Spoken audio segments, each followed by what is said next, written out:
Behind closed doors in Europe and North America, in capitals and in military headquarters, there's an intense debate unfolding.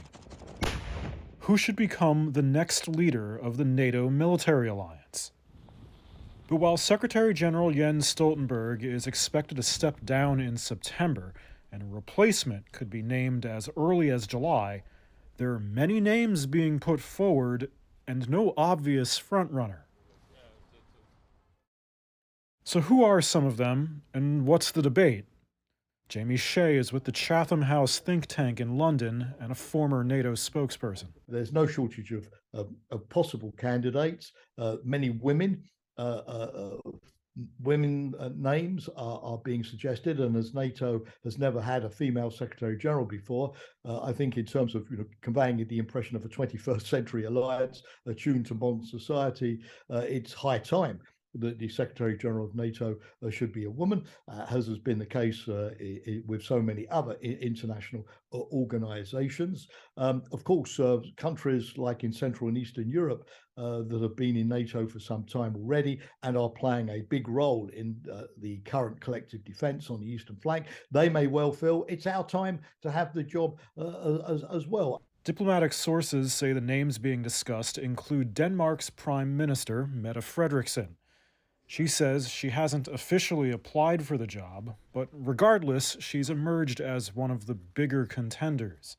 At 45, she was the country's youngest prime minister when she was elected and won praise for her crisis management during the COVID pandemic. But she'd have to step down as prime minister, which might create political turmoil at home. And her country's military spending is also well below the 2% of GDP that NATO has as its guideline, although she's said she wants to boost it. And we have tried this several times before, you and I. Yeah.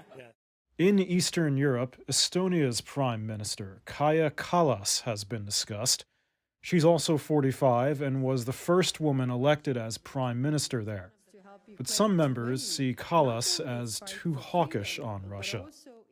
In the United Kingdom, its Secretary of Defense, Ben Wallace, has put his own name forward. He's highly respected across the alliance, a member of parliament and also a former military officer.